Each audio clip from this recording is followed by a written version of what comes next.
Bonjour, bonsoir à toutes et tous, c'est Elsker pour le 27e épisode de Parlons Constitution.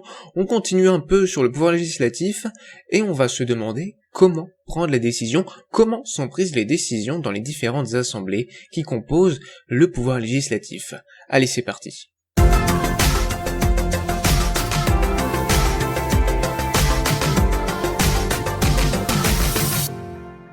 Alors, avant toute chose, il faut rappeler quelque chose, rappeler ou vous apprendre, c'est que les parlementaires ont un vote personnel. Alors en fait, la Constitution pose le principe du vote personnel des parlementaires à l'article 27 de la Constitution de la 5e République. Tout mandat impératif est nul. C'est ce que dit cet article, tout mandat impératif est nul. L'article continue, mais ça veut dire quoi? Ça veut dire que, en fait, les parlementaires n'ont pas un mandat impératif. Un mandat impératif veut dire que ils ont un mandat avec des ordres qui leur sont donnés. C'est ça que ça veut dire un mandat impératif. Un mandat impératif, c'est par exemple, si on votait pour un député et qu'on lui demandait de voter de telle manière, qu'on lui demandait de soutenir telle loi, etc. Là, non. En fait, l'article 27 de la Constitution de la 5e République nous dit quoi? Nous dit que tout mandat impératif est nul. Les parlementaires sont libres de leur vote, ils ne sont contraints par personne, même par leurs électeurs. Même par leurs électeurs. S'ils veulent changer de bord, changer de parti, ils font comme ils veulent, ils ne sont pas tenus par l'élection de respecter un mandat qui serait impératif avec une feuille de route clairement définie, des lois à faire passer ou non, etc., que l'électorat plutôt, son électorat voudrait. Le droit de vote des membres du Parlement est également personnel, c'est ce que j'ai dit juste avant, car en fait, ce n'est pas un vote collectif. C'est-à-dire que les membres du Parlement ne votent pas de manière collective, ils ne votent pas en parti politique, en groupe politique, ils ne votent pas ensemble, par exemple 5 députés qui se mettraient ensemble pour voter exactement pareil, en formant un groupe. Non, ça marche pas comme ça, le vote des membres du Parlement est personnel, chacun vote pour soi-même. La loi organique peut autoriser exceptionnellement la délégation de vote. Dans ce cas, nul ne peut recevoir de délégation de plus d'un mandat. C'est-à-dire que, si par exemple, un député est absent, il peut demander à un autre député de voter à sa place. C'est-à-dire que l'autre député aura sa propre voix et la voix d'une autre personne.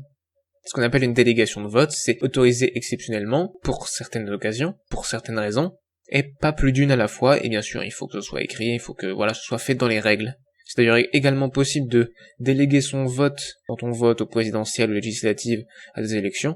Mais pareil, il y a des procédures à respecter, il faut faire les choses dans l'ordre correctement, pour que la délégation soit valide.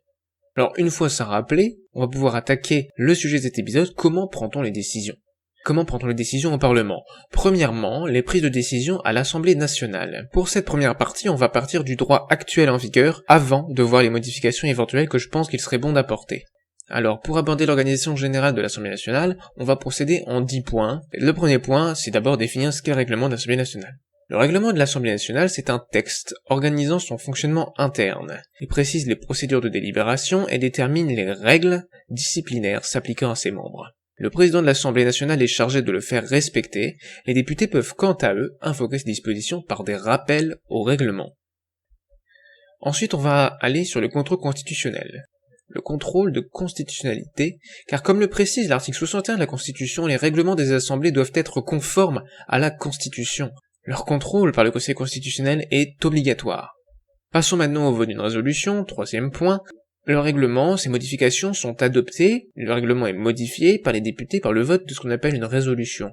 Pour être recevable, le dépôt d'une proposition de résolution doit formuler des mesures et décisions d'ordre intérieur qui, ayant trait au fonctionnement et à la discipline de l'Assemblée, relèvent de sa compétence exclusive. Alors ça, c'est l'article 82 du règlement de l'Assemblée nationale.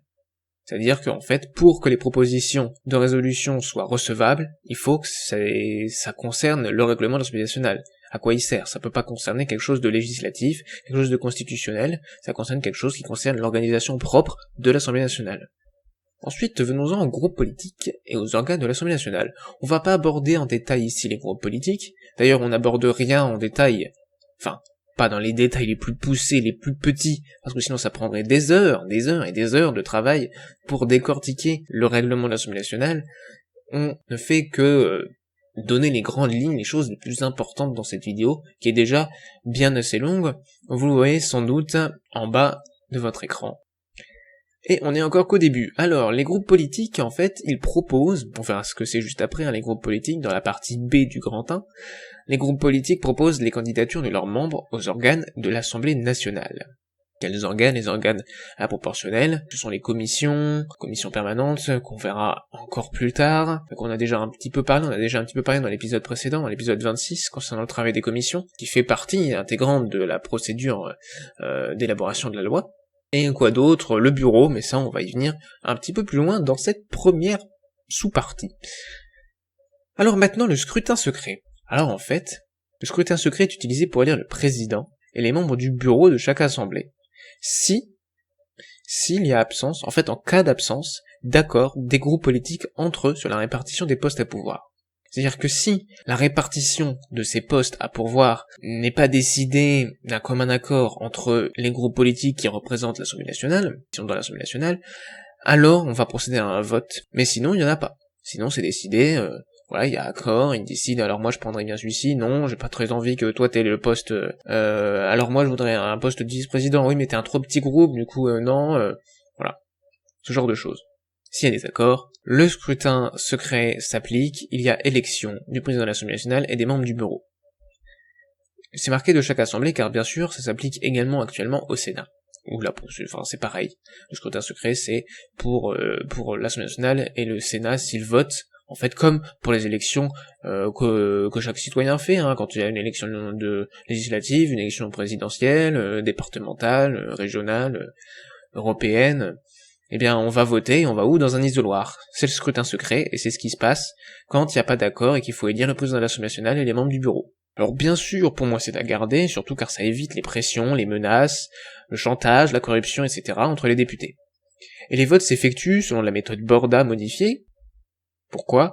Comme pour l'élection de la moitié des députés. Ça c'est parce que je juge, personnellement, selon ma vision, de ce qu'est la démocratie, de ce que c'est que le vote, je juge que c'est un meilleur système de vote, et donc c'est pour ça que je pense que pour les élections d'individus, il vaut mieux, si on ne le fait pas la proportionnelle, en tout cas, si on ne fait pas la proportionnelle, utiliser la méthode Borda modifiée, donc on a vu, alors j'ai pas envie de dire de bêtises sur le numéro de l'épisode, mais dans un épisode précédent sur le législatif, comment sont-ils choisis, comment choisir les membres des chambres, ça doit être l'épisode 23, 24, quelque chose comme ça. Vous pouvez les regarder dans la playlist, je vous invite d'ailleurs à aller regarder les autres épisodes, même si pas tout d'un coup, parce qu'il y en a vraiment beaucoup maintenant, et encore, j'espère que cette série va encore continuer un petit bout de temps. On continue le 6e point, le président de l'Assemblée nationale. Il est élu par les députés pour 5 ans actuellement car c'est le mandat des députés. Le président de l'Assemblée nationale joue un rôle essentiel à son fonctionnement et dans l'organisation des débats. Le président de l'Assemblée nationale convoque et préside le bureau et la conférence des présidents. Alors là je vous ai marqué quelque chose. Renouvellement à mi-mandat, point d'interrogation. En fait c'est parce que je pense qu'il peut être intéressant de renouveler le mandat ou de changer de président de l'Assemblée nationale à mi-mandat. Mi-mandat par rapport au mandat des députés, hein. Donc c'est-à-dire, si c'est un mandat de 5 ans, au bout de 2 ans et demi, on refait un vote, et soit il est réélu pour 2 ans et demi, soit il n'est pas réélu et on change de président de l'Assemblée nationale. Continuons maintenant sur le président de l'Assemblée nationale, car il y a beaucoup de choses à dire. Alors qu'est-ce qu'il fait? Parce que oui, il a un rôle essentiel au fonctionnement et à l'organisation des débats à l'Assemblée nationale, mais qu'est-ce qu'il fait? Il convoque notamment les présidents, le bureau et la conférence des présidents. C'est ce que j'ai dit juste avant aussi. Quoi d'autre? Il reçoit les dépôts des initiatives législatives. Il renvoie les projets et propositions de loi aux commissions compétentes. Il veille à la bonne application des procédures des questions écrites et orales. Il contrôle la recevabilité financière des amendements dès leur dépôt. C'est ce qu'on a déjà vu à l'épisode précédent, la recevabilité financière des amendements, c'est le fait qu'ils n'aggravent aucune charge publique et qu'ils ne diminuent pas les ressources publiques. Pour le contrôle de recevabilité financière, en fait, c'est sur avis du président de la commission des finances, qui est plus compétent en toute logique pour tout ce qui est finance. Il notifie également la transmission des textes votés aux autorités compétentes. Il est destinataire de toutes les décisions et les communications susceptibles d'affecter le mandat ou le statut des députés. Alors qu'est-ce que ça peut être? Les décisions du Conseil constitutionnel en matière de contentieux électoral, la réception des démissions, la constatation des vacances de siège, c'est-à-dire quand le siège est vacant, quand il y a plus de députés dessus. Pourquoi? Pour quelle raison? Pour une maladie grave, mais surtout pour des cas qui sont quand même rares. tout cas on l'espère pour eux, des cas de mort, de décès de députés. Il reçoit quoi d'autre? Les correspondances relatives aux immunités, les déclarations d'activité professionnelle, la réception des adhésions aux groupes politiques, c'est lui qui reçoit ce type de documents, les déclarations de rattachement au parti pour financement de l'aide publique aux formations politiques, voilà. Toutes ces choses-là qui concernent le mandat ou les statuts des députés, c'est lui qui les reçoit, qui reçoit les décisions, si c'est pas lui qui décide, si c'est une décision du Conseil constitutionnel en matière de contentieux électoral, il reçoit juste une notification concernant cette décision, et bien sûr toutes les autres communications que je viens de citer, et peut-être d'autres encore. Le président est compétent en matière de sécurité intérieure et extérieure de l'Assemblée nationale. C'est-à-dire qu'il est compétent pour assurer l'ordre, la sécurité des députés, la sécurité du personnel de l'Assemblée nationale, que ce soit une sécurité intérieure entre les membres ou extérieure, donc c'est-à-dire pas d'agression qui viennent de l'extérieur. C'est pour ça qu'il dispose d'un commandement militaire chargé sous ses ordres de veiller à la sécurité du Palais Bourbon. C'est pas un gros contingent militaire, mais il y a quand même une sécurité militaire de l'Assemblée nationale. Alors il dispose de pouvoirs propres. Bien sûr, ces pouvoirs propres dépendent d'autres parties de la Constitution, et donc c'est en fonction des autres épisodes. C'est pour ça que là, ce que je vais mettre, ce sont des choses qui existent actuellement, mais peut-être que dans un épisode plus loin, je vais décider que ça ne doit pas exister pour le président de l'Assemblée nationale, ou autrement. Alors que sont ces pouvoirs propres? Il y en a plein. Il y en a plusieurs, on va en citer que quelques-uns, les plus importants. Il lit devant les députés les messages que le président de la République adresse à l'Assemblée en vertu de l'article 18 de la Constitution. C'est-à-dire que le président de la République ne peut pas venir, pour des raisons historiques, mais pas que, il ne peut pas venir directement devant l'Assemblée nationale pour discuter, comme le gouvernement, mais il peut transmettre quand même des messages qui seront lus par le président de l'Assemblée nationale. Également, le président de l'Assemblée nationale donne son avis au président de la République avant qu'il décide, que le président de la République décide la dissolution de l'Assemblée nationale, prévue à l'article 12 de la Constitution. Ou aussi, il donne son avis si le président de la République décide de recourir aux pouvoirs exceptionnels, qu'on n'a pas encore vu, et si vous ne connaissez pas, vous pouvez aller vous renseigner vous-même, ou attendre cet épisode qui arrivera bien un jour, mais pas pour tout de suite, car c'est quelque chose de plus précis qu'on va pas voir tout de suite. Article 16 de la Constitution, en cas de crise grave, donc c'est ça, les pouvoirs exceptionnels, ça a déjà été utilisé en France, mais c'est quand même une procédure qui est très très très rare, et qui en principe ne devrait pas être utilisée, en tout cas on l'espère, car c'est seulement pour des cas de troubles majeurs à l'ordre public ou à la sécurité de la nation et de ses institutions. Il a aussi la possibilité de saisir le Conseil constitutionnel, soit pour soumettre un engagement international, article 54 de la Constitution, ou une loi, article 61 de la Constitution, soit pour régler un désaccord avec le gouvernement, c'est-à-dire concernant le domaine de la loi, qu'on n'a pas encore vu, ça sera un autre épisode qui sera un petit peu plus loin encore dans cette série, article 41 donc de la Constitution concernant le domaine de la loi. Il peut également saisir, qui d'autre, la Cour des comptes, notamment la Chambre du contentieux, la 7e, le Comité consultatif national d'éthique pour les sciences de la vie et de la santé, ou dit plus simplement Comité consultatif national d'éthique, CCNE, et le CSA, donc le Conseil supérieur de l'audiovisuel. Également, il préside le Congrès. Le Congrès, qui est une réunion en fait de l'Assemblée nationale et du Sénat actuellement, pour différents cas, notamment pour la révision constitutionnelle ou des messages du président de la République. Ainsi que la Haute Cour, l'article 89 de la Constitution nous prévoit ces cas-là. Dans ces cas-là de réunion du Congrès ou de la Haute Cour, le bureau du Congrès, enfin, c'est celui de l'Assemblée nationale. C'est pour ça que le président de l'Assemblée nationale préside le Congrès et la Haute Cour.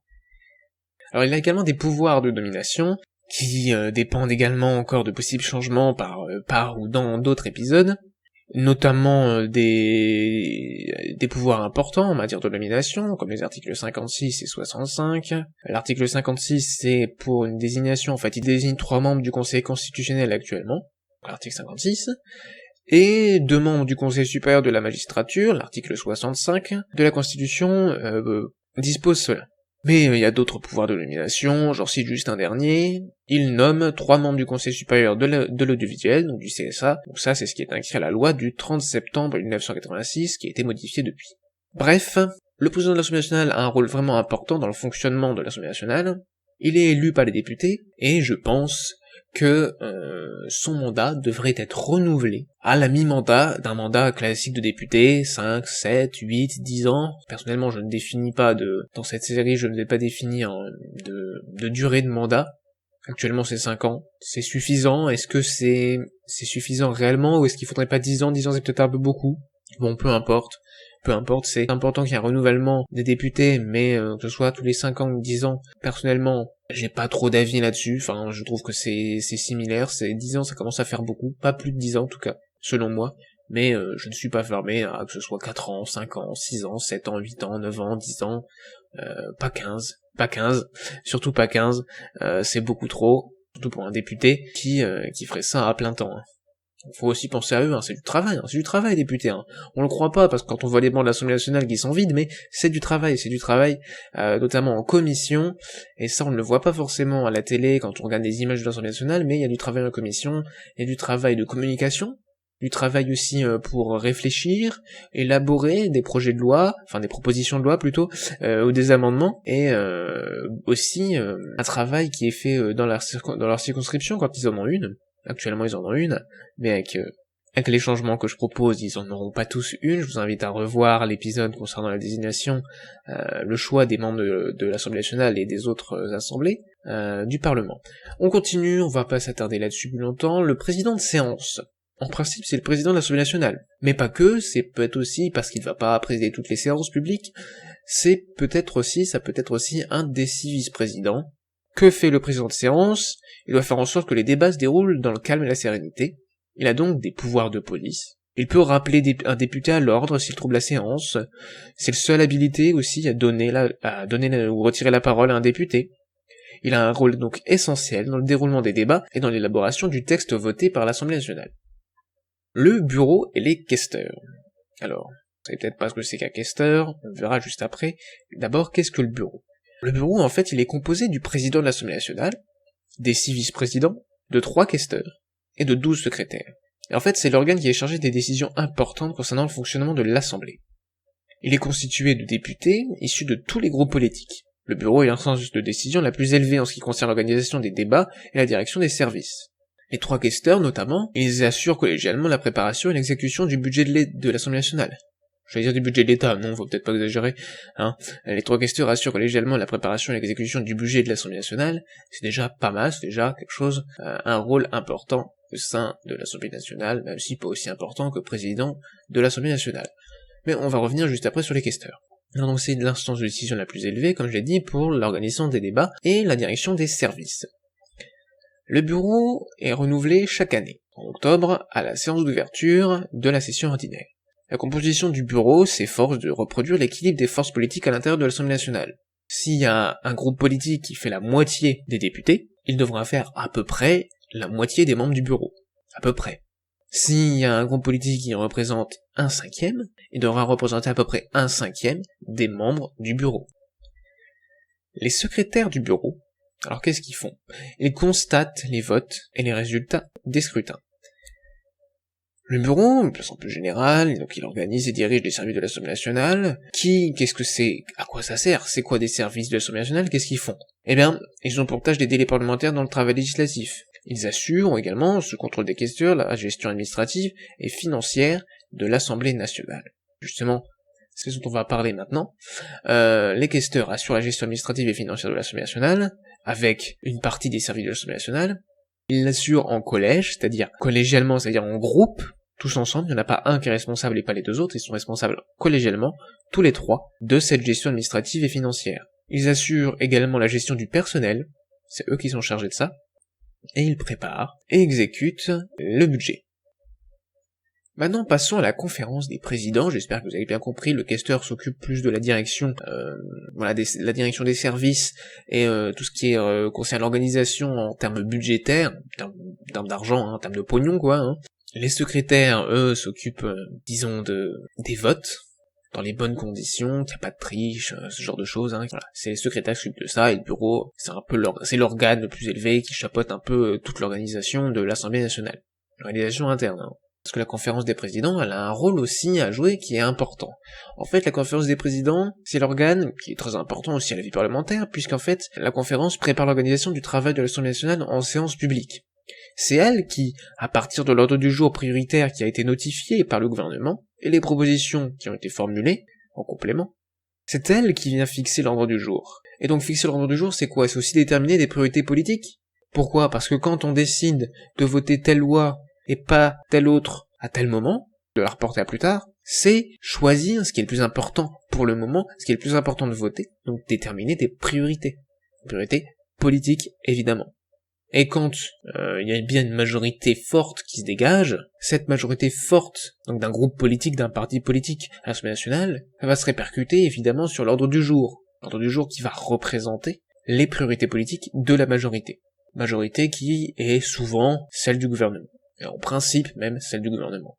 C'est-à-dire que le gouvernement est du même bord politique que la majorité à l'Assemblée nationale.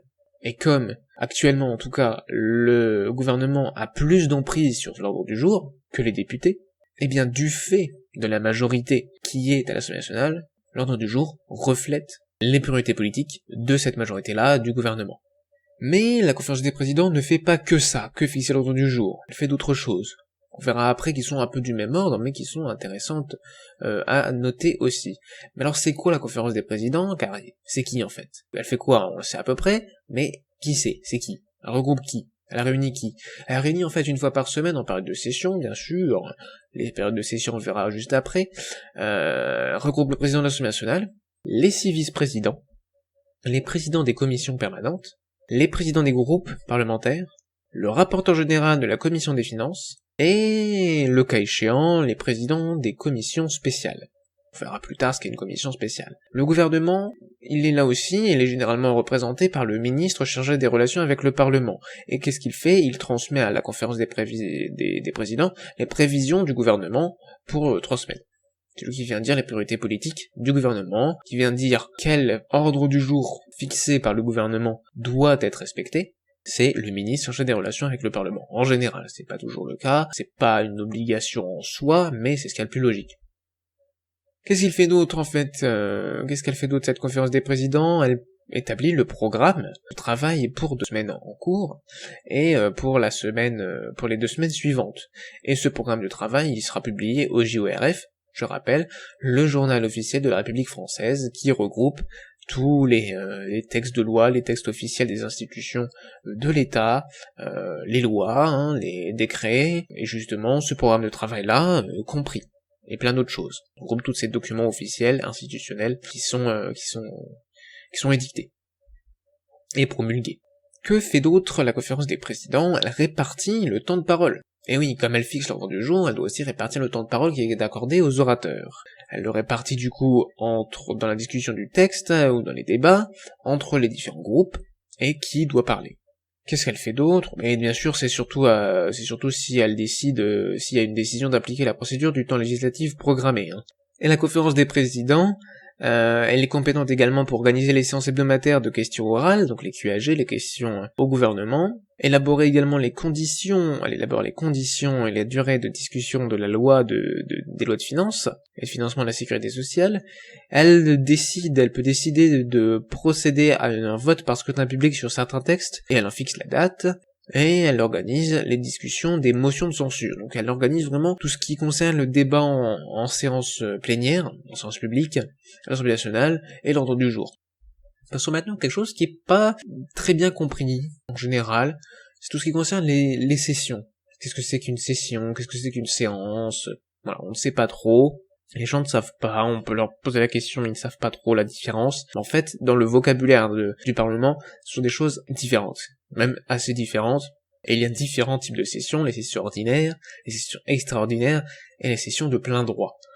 Alors qu'est-ce qu'une session? En fait, la session, c'est pas très compliqué, c'est toute la période de l'année, pendant laquelle le Parlement se réunit pour délibérer en séance plénière. Rien qu'avec cette définition, on arrive à comprendre la différence entre les deux.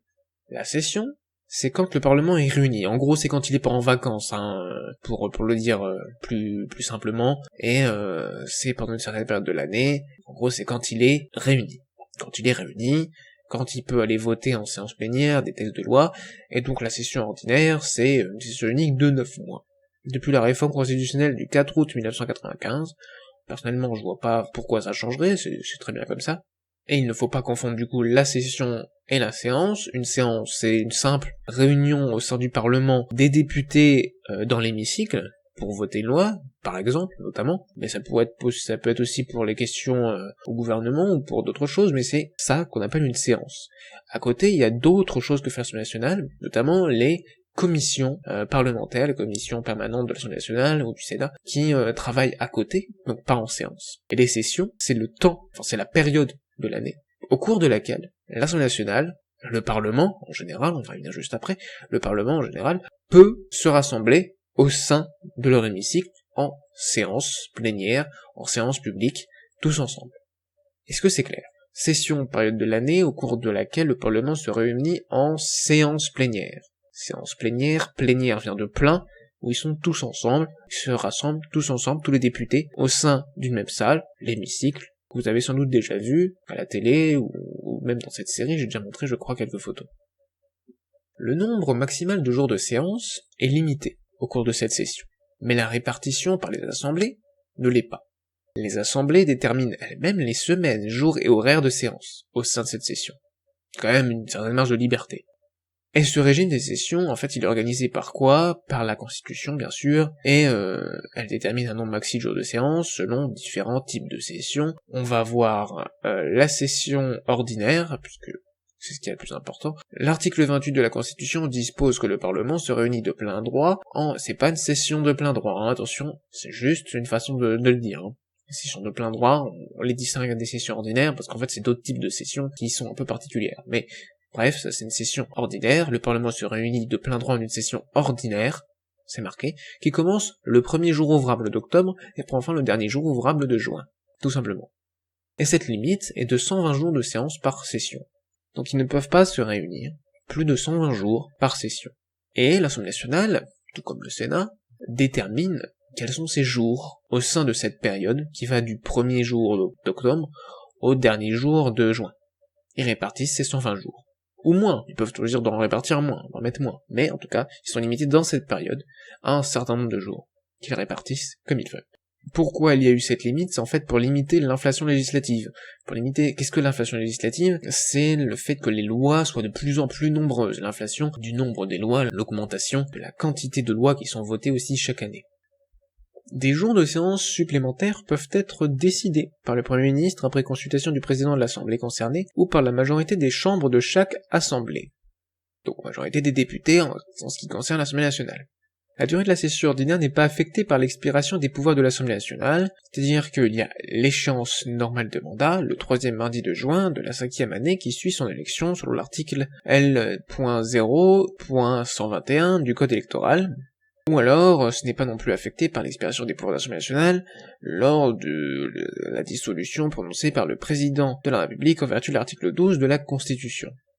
L'article 51 de la Constitution prévoit que cette clôture de session est retardée ou que des séances supplémentaires sont de droit pour permettre la motion de censure, les motions de censure aux articles 49. L'article 26 de la Constitution prévoit que l'Assemblée nationale et le Sénat doivent pouvoir continuer leurs travaux au-delà du plafond de 120 jours pour décider de suspension, détention des mesures privatives ou restrictives de liberté, ou poursuite d'un de leurs membres.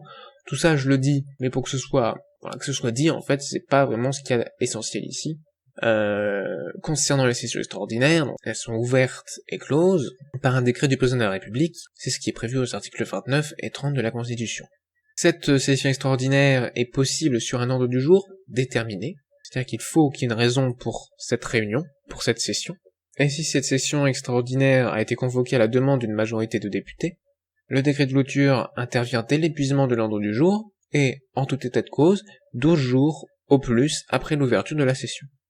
Alors il y a une pratique institutionnelle qui veut que le droit de convocation du Parlement en session extraordinaire soit un pouvoir discrétionnaire du président de la République. C'est-à-dire que le président de la République ne se considère pas comme tenu de suivre la proposition du Parlement, donc des députés plutôt, ou du Premier ministre. Autrement dit encore, c'est-à-dire que le Premier ministre peut faire une demande, la majorité des députés peut faire une demande, le président de la République peut dire non. En fait non, il n'y aura pas de session extraordinaire.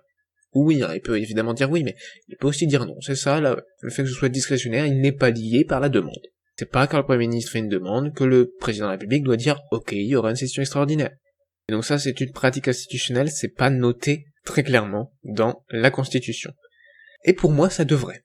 Pour moi, ça devrait être mis dans un seul et même article déjà. Pourquoi article 29 et 30? Pourquoi 2 articles? On peut les mettre ensemble, en fait. Et ça devrait être clair que le président de la République peut refuser une demande du Premier ministre ou de l'Assemblée nationale. Ça devrait être clair, ça devrait être marqué clairement. Voilà, donc ça c'est un petit changement qu'il faut noter. Seul le Premier ministre peut demander une nouvelle session avant l'expiration du mois qui suit le décret de clôture. Et, pour finir là-dessus, en pratique, l'Assemblée nationale et le Sénat, et aussi le Conseil scientifique, du coup maintenant avec cette troisième assemblée qui a rejoint les deux existantes, même si le Sénat a beaucoup changé avec la Chambre des Sages, je parle comme si c'était effectif, mais bien évidemment ce n'est que dans ma vision politique et du domaine constitutionnel que cela serait comme ça. L'Assemblée nationale, la Chambre des Sages et le Conseil scientifique seraient convoqués ensemble, même si l'ordre du jour n'est que pour un des trois. Alors, certaines circonstances exceptionnelles survenant hors session impliquent la tenue de séances à l'Assemblée nationale ou au Sénat, ce qu'on appelle des sessions de plein droit. Qu'est-ce que c'est par exemple?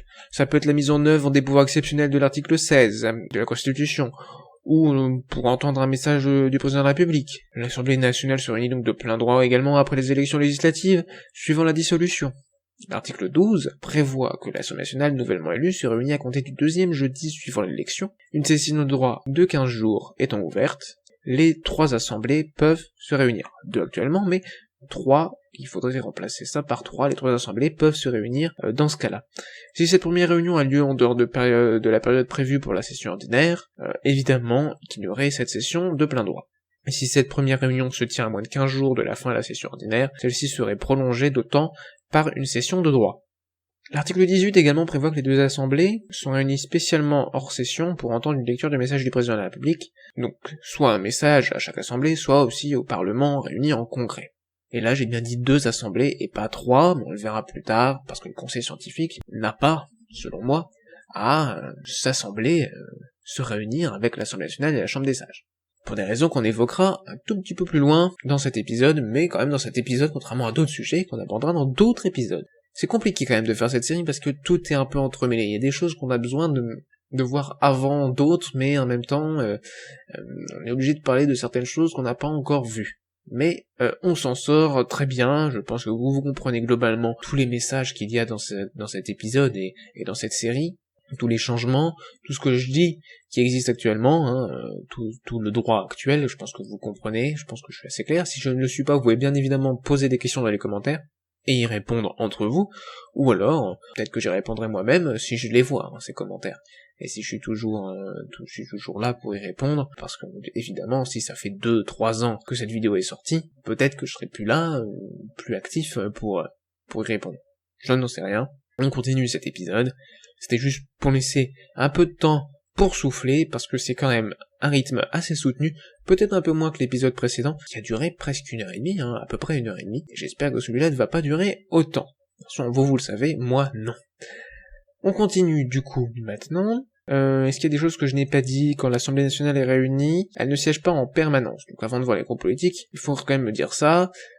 C'est qu'elle siège selon un calendrier organisé en semaine, en jours de séance, et en séances, dont certaines sont spécialement affectées à un ordre du jour particulier. C'est en fait ce que je disais tout à l'heure, et qu'il faut quand même noter, qu'il faut rappeler ici, car c'est quand même quelque chose d'important. Ce n'est pas car la session est réunie pour 15 jours qu'ils vont siéger pendant 15 jours, ils vont pas être tout le temps en séance plénière. Pareil, si c'est du premier jour d'octobre au dernier jour de juin, ils ne vont pas être tous les jours à l'Assemblée nationale dans l'hémicycle.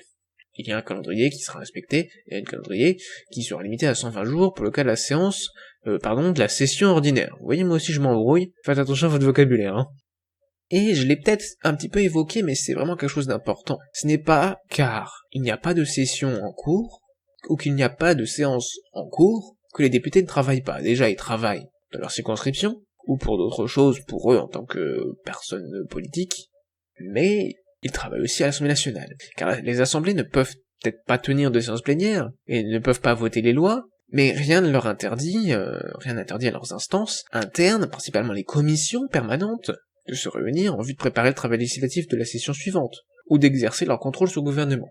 Les commissions se réunissent quand même, peuvent se réunir quand même, s'il n'y a pas de séance plénière, et s'il n'y a pas de session. Que sont les groupes politiques? Comme son nom l'indique, ce sont des groupes politiques, merci Sherlock, ce sont des groupes qui rassemblent les députés selon leur affinité politique. Ils peuvent se rassembler, ils ne sont pas obligés. Pour constituer un groupe, ils doivent être au minimum 15 et souscrire ensemble à une déclaration politique. Certains députés préfèrent ne pas être membres à part entière d'un groupe politique, mais simplement apparentés. Voilà, ils ne sont pas membres entièrement, ils n'appartiennent pas entièrement au groupe politique, ils sont apparentés. C'est un statut un peu particulier qui fait qu'ils ont moins de droits au sein du groupe politique, mais ils sont quand même liés, notamment pour des questions pas que d'affinité politique, si bien sûr, mais aussi pour des questions de droit, c'est-à-dire que les groupes politiques ont des droits supplémentaires par rapport aux députés qui sont non inscrits. Les députés non inscrits, qu'est-ce que c'est ? Qu'est-ce que c'est un député non inscrit ? C'est un député qui n'a pas de groupe, tout simplement. Il n'est pas inscrit. Les députés, mais il n'est pas inscrit dans un groupe politique. Ils ont du coup des droits moindres. Ils ont des droits en tant que députés, mais les groupes politiques ont des droits supplémentaires pour la répartition du temps de parole, ou pour les niches parlementaires qu'on a déjà un petit peu évoquées dans l'épisode précédent. L'appartenance à deux groupes politiques est interdite par le règlement de l'Assemblée nationale. On appartient à un seul groupe, pas à plusieurs. On ne peut pas être membre d'un groupe, je sais pas moi, de droite, d'un groupe de centre droit, d'un groupe de gauche et d'extrême gauche, de droite ou de gauche, d'extrême droite ou d'extrême gauche. On ne peut pas, c'est un groupe par député.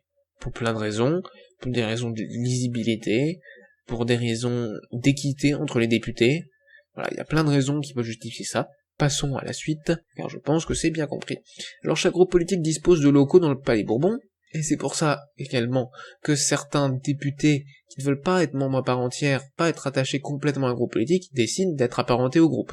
Pour profiter de ces locaux, et des collaborateurs, d'élus, que peuvent posséder, je dis posséder, mais ce ne sont pas des objets, ce sont des personnes qui peuvent posséder en tant que salariés, en tant que collaborateurs, ils peuvent recruter, des mots plus sympathiques que posséder. Et ces collaborateurs sont chargés d'assister les députés dans le travail parlementaire. Alors, qu'est-ce que font le groupe politique également, les groupes politiques, et notamment d'opposition, mais pas que, les groupes politiques proposent leur candidature de leurs membres au bureau et dans les organes composés à la représentation proportionnelle, notamment les commissions. C'est également pour cette raison qu'il est intéressant de faire partie d'un groupe politique, pour avoir une chance, en discutant avec les autres députés, d'être nommé, par exemple, président de la commission des finances. Alors, président de la commission des finances, peut-être pas, car c'est un rôle aussi très important, on va y venir juste après, mais président d'une commission ou secrétaire du bureau. Alors qu'est-ce qu'un groupe d'opposition ? Un groupe d'opposition, c'est un groupe qui déclare s'opposer à la majorité de l'Assemblée nationale. Un groupe d'opposition, pour qu'il soit un groupe d'opposition, il ne suffit pas de dire oui je m'oppose, en fait si, mais il faut quand même remettre au président, à la présidence de l'Assemblée nationale, une déclaration d'appartenance à l'opposition. Il faut qu'il y ait un document qu'il déclare. Et être un groupe d'opposition, ça a des avantages. Politiquement, ça montre clairement qu'on est opposé à la majorité actuelle, mais surtout pour l'équilibre un peu des forces politiques.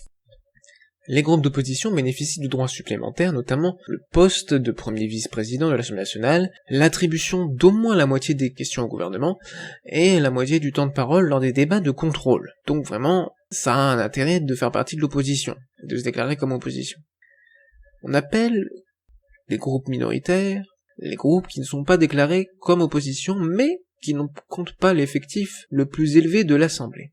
Alors attention, les groupes minoritaires, ce sont pas forcément que des groupes qui ne sont ni opposition, ni majorité. Ça peut être aussi des groupes qui sont dans la majorité. Je m'explique.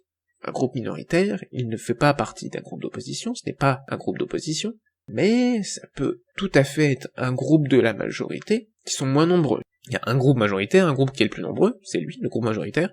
On a ensuite les groupes d'opposition, ceux qui s'opposent, et parmi les autres groupes, on a les groupes minoritaires. Certains qui sont ni dans l'opposition, ni avec le plus gros groupe, mais certains qui sont avec le plus gros groupe. Donc ça peut être des groupes de la majorité, mais qui sont moins nombreux que le plus gros groupe. Ou des groupes qui sont ni dans l'opposition, ni dans la majorité. Alors les présidents de groupe sont membres de droit de la conférence des présidents, on l'a déjà vu, chaque président de groupe y dispose d'un nombre de voix proportionnel à l'effectif de son groupe. Ça veut dire que si vous êtes président d'un groupe d'opposition où vous êtes 18 membres, vous aurez 18 voix. Si vous êtes le président du groupe majoritaire qui compte 300 députés, c'est beaucoup, mais imaginons, 300 députés, eh bien vous avez 300 voix. Alors c'est schématique, hein. Je ne sais pas s'ils utilisent exactement ces proportions-là, mais le principe est là, le nombre de voix est proportionnel. Le règlement leur reconnaît aussi la faculté de provoquer un vote par scrutin public. d'obtenir le droit de suspension d'une séance pour réunir leur groupe, de demander une vérification du quorum en séance publique. Le quorum, en fait, c'est le nombre de présents au vote. C'est-à-dire, est-ce qu'il y a la majorité absolue ou pas des membres de l'Assemblée nationale, est-ce qu'il y a la majorité absolue des députés qui vont procéder au vote, qui vont voter ou pas. Ça, qui est présent. Ils peuvent aussi demander la création d'une commission spéciale, on y reviendra après. Ils peuvent déterminer l'objet des séances attribuées à leur groupe lors des niches parlementaires. Ça, c'est intéressant. Également, au début des législatures, chaque groupe politique se voit attribuer un secteur dans l'hémicycle. À l'intérieur des secteurs qui leur sont réservés, les groupes répartissent librement les places entre leurs membres. C'est-à-dire qu'au début de la législature, on va mettre l'extrême gauche à l'extrême gauche du pupitre, l'extrême droite à l'extrême droite du pupitre, et ensuite on va classer un peu tout le monde entre l'extrême gauche et l'extrême droite, voilà, de gauche à droite, en partant de la gauche du pupitre à la droite du pupitre, enfin du pupitre de la tribune. Je vais vous montrer juste après. Il y a à partir de la gauche l'extrême gauche, et on va classer tout le monde de gauche à droite. C'est pour ça d'ailleurs que on parle de la gauche et de la droite en politique. Et donc ici, vous voyez une répartition des groupes politiques dans l'hémicycle de l'Assemblée nationale au 27, donc ça c'est quand j'ai pris sur le site de l'Assemblée nationale, au 27 septembre 2023. Donc les partis d'extrême gauche sont à l'extrême gauche, les partis d'extrême droite sont à l'extrême droite, et ensuite on a le dégradé des autres partis. Je vais pas vous dire tous les groupes politiques, il y en a quelques-uns. Je vous invite à aller visiter le site de l'Assemblée nationale si vous voulez les détails, ou si vous les connaissez, si vous connaissez déjà les groupes politiques de l'Assemblée nationale ou les partis, à peu près, les partis français, qui ont assez d'élus à l'Assemblée nationale, vous pouvez essayer de deviner. La partie grisée, là, vous voyez, je vais pas montrer avec ma souris, mais il y a une partie grisée, il y a juste devant la tribune. La tribune, c'est ce qui est en bas, Juste devant la tribune, il y a une partie grisée, du gris foncé, voilà. Ça, c'est les bancs des ministres, je pense. Maintenant, passons au travail en commission. Alors, tout projet ou proposition de loi doit être examiné en commission et faire l'objet d'un rapport écrit avant de venir en discussion devant l'Assemblée nationale en séance publique. Les projets et propositions de loi sont déposés devant l'Assemblée nationale et sont envoyés à l'examen d'une des 8, ou plus, actuellement c'est 8, d'une des 8 commissions permanentes de l'Assemblée nationale. Pourquoi pas 11, on l'a vu dans l'épisode précédent, pourquoi pas augmenter cette limite. Les autres commissions peuvent alors se saisir pour avis de tout parti du texte proposé. Une commission spéciale peut également être constituée. Alors, comment se passe la constitution d'une commission spéciale ? La constitution d'une commission spéciale est de droit lorsque demandée par le gouvernement, article 30 du règlement, ou par un président de commission permanente, un président de groupe, au moins 15 députés, c'est l'article 31 du règlement. Alors la demande est considérée comme adoptée, sauf s'il y a opposition formulée par le gouvernement, un président de commission permanente ou un président de groupe politique. Lorsqu'une telle opposition est formulée, l'Assemblée est appelée à se prononcer à l'issue d'un débat restreint, mais de droit, sans opposition possible, si il y a une demande par un ou plusieurs présidents de groupe qui représentent la majorité absolue des membres de l'Assemblée nationale. Ça c'est l'article 32 également du règlement, ce que j'ai marqué juste ici. Alors chaque commission est dirigée par un président, qui est entouré d'un bureau. Les rapporteurs, quant à eux, exercent une mission temporaire, limitée à la durée d'examen du texte pour lequel ils ont été désignés. Cette mission, c'est d'éclairer les travaux de la commission par rapport au texte sur le texte qui leur a été proposé. Et également, ils élaborent les amendements qu'ils jugent nécessaires. Ils amendent le texte et ils les présentent du coup à la commission qui va ensuite discuter et voter de ces amendements. Bien sûr, il n'y a pas qu'eux qui peuvent mettre des amendements, mais en tout cas, ils peuvent le faire suite à leur analyse, ce qui sera suivi ou non.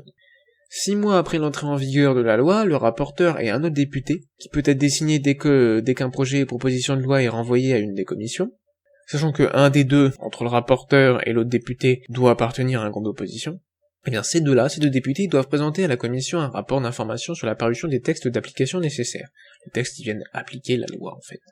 Au sein des commissions des assemblées françaises, le rapporteur joue donc un rôle beaucoup plus actif et déterminant que dans beaucoup d'autres parlements où il se borne pour l'essentiel à rapporter les décisions de sa commission. En France, le rapporteur oriente et éclaire les décisions de sa commission qui, dans la plupart des cas, s'en remet à ses avis et approuve ses propositions d'amendement. Dans la plupart des cas, pas toujours. L'audition par la commission des ministres concernés ou de personnalités compétentes peut être tout à fait organisée, c'est-à-dire que les commissions exercent un certain contrôle sur les ministres, mais peuvent aussi entendre pour faire une loi d'autres personnalités compétentes, ça peut être des responsables de l'administration publique, mais pas que, mais aussi pour d'autres choses qu'on n'aborde pas ici, qui relèvent plus de la mission de contrôle et d'information des commissions et du Parlement, en général. Alors, la discussion sur les textes et les amendements se déroule ainsi. Après l'exposé du rapporteur, la commission procède à la discussion générale du texte, puis à l'examen des articles et des amendements qui s'y rapportent. Le texte qui résulte de ces délibérations, lesquels sont retracés dans un rapport, qui comporte notamment un exposé général, une analyse de chaque article, un exposé des débats auxquels il a donné lieu, enfin voilà, plusieurs choses qu'on verra un peu plus loin. Ce texte-là sert de base à la discussion en séance publique et pour le dépôt d'amendements en vue de l'examen en séance. La publicité de ces travaux, les travaux de la commission, est désormais une règle. C'est la règle, les travaux de la commission sont publics. C'est pourquoi? C'est parce qu'il y a le principe de transparence qui s'est développé d'un point de vue politique comme un principe important vis-à-vis des citoyens. Ce que je ne remets pas en cause, évidemment. Les séances supplémentaires sont organisées pour que la commission puisse se prononcer avant la discussion en séance, la veille ou le jour de la séance publique, CF article 88 du règlement, enfin je le passe les détails. Au cours de réunions supplémentaires, le rapporteur peut déposer des amendements, mais si les amendements sont acceptés par la commission, ils seront considérés comme des amendements déposés à titre individuel par un député, et non comme des amendements de la commission, et si nécessaire, une réunion ultime d'examen des amendements est possible avant l'ouverture de la discussion des articles en séance publique. En gros, je vous fais un petit résumé là de ce que je viens de dire. La commission peut se réunir à nouveau après avoir adopté ce texte, quelquefois pour discuter d'amendements qui ont été déposés après l'adoption de ce texte, mais avant la discussion en séance publique. Alors ce texte, qu'est-ce qu'il contient? Enfin, surtout le rapport qu'il y a avec ce texte, qu'est-ce qu'il contient? Les délibérations de la commission sont synthétisées dans ce rapport qui est distribué avant le débat public, contenant une analyse globale du texte, de sa place dans la législation qu'il modifie, et des comparaisons internationales qu'il suggère, ainsi qu'un jugement politique d'ensemble. Voilà, c'est donc l'analyse globale. Mais également une analyse du contenu de chaque article, et un compte-rendu des débats dont chacun a fait l'objet, y compris les nouveaux articles introduits par la commission. Le cas échéant, c'est-à-dire le cas échéant si le cas arrive, il y a des index d'informations qui sont possibles. Par exemple, il peut y avoir une index d'informations sur le droit européen qui est applicable ou en cours d'élaboration, et un rappel des positions prises par l'Assemblée par voie de résolution. Alors, c'est pas la même résolution que celle que j'ai évoquée avant. Et ça peut être aussi quoi d'autre, un annexe qui établit la liste des textes susceptibles d'être abrogés ou modifiés, ou un autre annexe qui présente les observations qui ont été recueillies sur les études d'impact jointes au projet de loi, ou d'autres annexes de ce type-là. Éventuellement, il peut y avoir une contribution des groupes d'opposition minoritaires, et possiblement également du député qui a été désigné pour contrôler avec le rapporteur l'application de la loi. Alors, venons-en à la définition plus précise de ce que c'est que le quorum. Le quorum, je l'ai déjà dit, c'est le nombre minimum de présents. Le quorum, c'est pas obligé qu'il soit suffisant, mais il y a quand même une procédure de vérification du quorum, qui est rare. Elle est rarement employée, et ça se comprend puisqu'elle a été limitée progressivement au fil du temps, et maintenant elle ne fait que retarder le vote de 15 minutes. Alors, j'estime pour ma part qu'il n'y a pas de raison de changer cela, car les députés sont responsables de leur présence ou de leur absence en commission. Et même si leur absence peut avoir une incidence sur l'adoption ou non du texte, notamment en séance, quand il y a besoin d'une majorité particulière, mais pas seulement, moi j'estime qu'ils sont responsables. Ils sont responsables de leur absence, de leur présence, et donc il n'y a pas à changer ça, il n'y a pas à changer cette procédure-là. Pour moi, ça doit rester pareil. Alors concernant les amendements, depuis le 1er mars 2009, les amendements adoptés par la commission saisie au fond sont immédiatement intégrés au texte. Alors ça c'est une bonne chose, texte qui sera examiné en séance publique sous cette forme modifiée. Avant ce n'était qu'à l'examen en première lecture devant la première assemblée saisie, maintenant ça a été élargi. Il y a quand même des cas où c'est pas le cas, c'est en fait quand il y a en cas de défaut de l'établissement d'un texte par la commission, c'est-à-dire s'ils n'arrivent pas à se mettre d'accord et qu'ils n'ont pas pu établir un texte, ou soit car elle a voté le rejet du texte. C'est-à-dire que si la commission vote le rejet du texte, le texte n'est pas rejeté définitivement. Il y a encore un vote qui doit se faire en séance plénière, il y a encore une discussion qui doit se faire en séance plénière. Et donc dans ce cas-là, le texte qui sera discuté en séance publique, c'est celui dont l'Assemblée a été initialement saisie. En revanche, pour les projets de révision constitutionnelle, les projets de loi finance et les projets de loi financement de la sécurité sociale, la discussion en séance se fait sur le texte proposé par le gouvernement ou transmis par le Sénat. Les propositions faites par la commission prennent alors la forme d'amendements, dans ces cas-là. Alors concernant le vote en commission, voici ce qui est fait actuellement. Comment qu'ils votent en commission? Alors l'Assemblée nationale, à chaque fois il n'y a que 3 options. Pour, contre et abstention. J'allais me dire, c'est normal. C'est ce qu'on verra après. Je suis pas d'accord avec vous. Alors il vote comment? À main levée. À main levée, c'est la formule la plus courante. C'est souple, c'est rigide, on fait voilà, on vote, tac, c'est bon, il y a assez de monde, ouais, à vue de nez, ok, il y a assez de monde, c'est adopté, ou c'est rejeté, Voilà, sa main levée, c'est plus rapide. Évidemment, ça exige la présence des parlementaires. Mais ça laisse aucune trace, et ça peut donner lieu à des erreurs. D'ailleurs, s'il y a un doute, mais qu'on veut pas voter non plus avec des papiers, tout ça, s'il y a un doute, on peut procéder par assis et levé.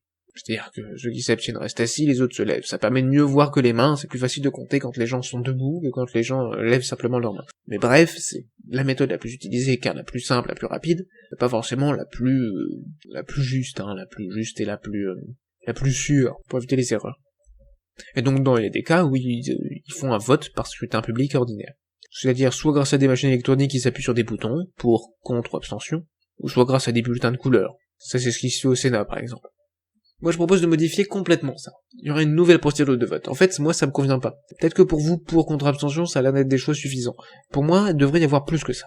Alors s'il y a qu'une seule proposition, à valider ou à rejeter, la procédure est très bien, je suis d'accord avec vous, on garde la même procédure. Ce qui serait surtout le cas pour les validations ultimes des textes discutés, voire des articles, mais peu sur les amendements, je vais l'expliquer juste après. En fait, il faut éviter de réduire le débat à un simple oui ou non, selon moi, quand on peut avoir d'autres propositions pour ouvrir au débat. On peut mettre plusieurs amendements, 2, 3, 4, 5, 6, 7, 12 amendements, sur le même article, qui concernent en fait des variations de cet article, des idées un peu différentes, mais qui pourraient être regroupées, et on pourrait classer pour savoir laquelle est la meilleure parmi ces 6, 5, 12, enfin voilà. Et donc pour moi, il faudrait pouvoir voter différemment quand il y a plusieurs propositions. Et surtout éviter le oui ou non. Simple oui ou non, c'est un débat assez fermé avec peu de choix. Éviter de réduire le débat à un simple oui ou non, c'est aussi pour essayer de rechercher la meilleure solution, et essayer de rechercher le consensus. Du coup, s'il n'y a pas qu'une proposition, qu'est-ce qu'on fait? S'il n'y a pas juste à valider ou invalider. Qu'est-ce qu'on fait? On fait une nouvelle procédure sur des propositions multiples. Alors ça se passerait comment? Alors avec un système Borda, une méthode Borda revisitée. Pourquoi revisiter? En fait, ce serait, j'avais dit modifié pour les élections d'une partie des députés. Là, ce serait encore un petit peu modifié. Pourquoi? Ce serait comme à l'élection, mais avec des petits trucs en plus. Parce que c'est pas non plus le même cas. On n'élit pas des personnes, on vote sur des propositions multiples. En plus, il y aurait quoi? Il y aurait en fait un amendement de suppression ou de rejet qui serait systématiquement une des propositions mises au scrutin. Pour qu'on puisse dire non, en fait. Il faut qu'on puisse dire non, rejeter complètement une proposition, ou un ensemble de propositions, un article plutôt, qu'on puisse complètement tout rejeter en mettant un amendement de suppression ou de rejet. Également, la durée du scrutin serait limitée, mais pas instantanée. Alors je reviens ici, méthode Borda revisitée, je remets tout sur la même page pour que ce soit plus clair. La durée du scrutin serait limitée mais pas instantanée. Qu'est-ce que ça veut dire? Ça veut dire que ça pourrait peut-être 5 minutes, 5 heures, 5 mois, par exemple. Les chiffres sont donnés au hasard, mais ce serait limité en temps mais pas instantané, c'est-à-dire qu'il n'y aurait pas le vote, tac, on vote et c'est fini. Non, il y aurait un peu de temps. Et ce temps-là serait utile. Pourquoi? Pour modifier son vote. On pourrait alors, en voyant, je vais venir après, on pourrait ensuite modifier son vote, notamment en voyant les résultats partiels qui sont affichés. Si c'est affiché, on va y venir. Donc il y aurait la possibilité de modifier son vote pendant toute la durée d'ouverture du scrutin. Alors, concernant le scrutin public, c'est-à-dire le dévoilement des noms, il peut être demandé par le ou un président de commission. Je mets le ou un parce qu'en fait cette procédure va s'appliquer également pour les discussions en séance. Donc, scrutin public peut être demandé par le ou un président de commission, le président de séance, le premier ministre, au moins un tiers des votants, un président de groupe, ou le président de l'Assemblée nationale. Ou de l'Assemblée, si c'est pas l'Assemblée nationale, mais ça on le verra plus tard. La majorité absolue des votants, le président de l'Assemblée, le président de commission ou de séance peut s'opposer à ce scrutin public. Et si c'est le cas, une seule opposition suffit à rendre caduque toute demande. Voilà concernant le scrutin public. Si le vote est électronique, les résultats partiels des votes sont affichés pour tous, les votants comme les non-votants. Les noms des votants ainsi que leurs votes sont anonymes, sauf si un scrutin public a été demandé et qu'il n'a pas reçu d'opposition. Donc c'est en voyant ces résultats qu'on peut notamment modifier, en discutant avec les autres, son vote, pour qu'une proposition arrive en avant. C'est une discussion, c'est une recherche de consensus, de la meilleure décision. Et évidemment, il pourrait y avoir des dérives, mais on va quand même espérer que ça n'arrive pas, qu'il n'y ait pas de chantage, etc. Et c'est pour ça que le scrutin public doit être utilisé avec parcimonie et avec précaution. Alors si des majorités spéciales sont demandées pour le vote, sauf l'unanimité, ça on verra après, on verra plus tard. Ça pourrait être pour la majorité absolue, une majorité des 2 tiers, une majorité des 3/5, voilà, ce genre de majorité. mais pas l'unanimité, la proposition adoptée est celle qui obtient au moins cette majorité en votes reçus par rapport au total des votes recevables pour une proposition qui serait mise en première position par tous les votants, sans abstention, qui classerait toutes les propositions, donc pas par rapport à tous les points qui peuvent être votés sur toutes les propositions. C'est pas la majorité des points qui peuvent être votés. Si tout le monde vote, que tout le monde classe toutes les propositions, ça fait un total de points qui seront distribués. Combien? S'il y a 100 votants et 15 propositions, ça fait 15 fois 100, plus 14 fois 100, plus 13 fois 100, plus 12 fois 100, plus 11 fois 100, etc. Jusqu'à 0, jusqu'à 0. C'est le nombre de points total qui peut être distribué. Et ben ça doit pas se faire là-dessus, parce que dans ce cas-là, même si une proposition qui arrive tout le temps au sommet, tout le temps à 15, donc 15 fois 100, bon elle devrait, ça dépend de la majorité, mais elle n'est pas sûre, même en étant première partout, d'être valide si on prend cette majorité-là. Ce serait pas très logique. Donc c'est par rapport à tous les points que peut recevoir une proposition qui serait mise tout en haut, à chaque fois. Donc, s'il y a 100 votants et 15 propositions, que tout le monde vote, ça fait combien? Ça fait 100 fois 15. 1500 points. Donc la majorité absolue, ce serait la moitié, donc 751. Majorité plus 1. Il faudrait 751 points, dans ce cas-là, pour obtenir la majorité absolue. Est-ce que vous comprenez le raisonnement? Ce serait ça les majorités spéciales dans ce cas-là. Mais pas pour l'unanimité, on y reviendra plus tard. Alors maintenant qu'on a vu ça, il faut quand même dire qu'il y a un nombre qui doit être limité pour les propositions. Pourquoi? Sinon il y aurait obstruction. Il y aurait obstruction pour avoir le plus de votes possible sur des propositions, on mettrait des propositions similaires, voire identiques, 50 fois.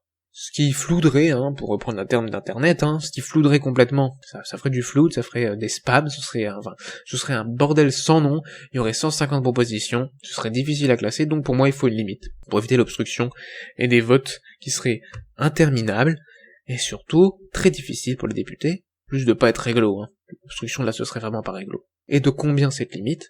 Je ne sais pas exactement, je propose 15, je trouve que c'est un bon chiffre, mais ça peut être autre chose, et en comptant bien sûr l'option de suppression ou de rejet. Position de suppression ou de rejet qui serait incluse dedans. Alors venons-en maintenant à la discussion en séance. Elle n'exige aucun nombre minimum de présents, donc le quorum, sauf lorsque la procédure rarement employée de vérification du quorum est déclenchée. S'il n'est pas atteint, le vote est simplement retardé de 15 minutes, ça c'est comme en commission. Et j'estime que les députés sont tout aussi responsables de leur présence et de leur absence dans l'hémicycle, qu'il n'y a donc rien à changer à ce sujet. Les propos tenus en séance publique sont retranscrits par des fonctionnaires spécialisés, les rédacteurs des débats, qui établissent leur compte-rendu intégral, et ce compte-rendu est publié au journal officiel, dans un délai de quelques jours. Il y a également des secrétaires des débats qui établissent aussi un compte-rendu, mais un compte-rendu analytique, qui est plus concis et publié 3 heures après la fin de chaque séance.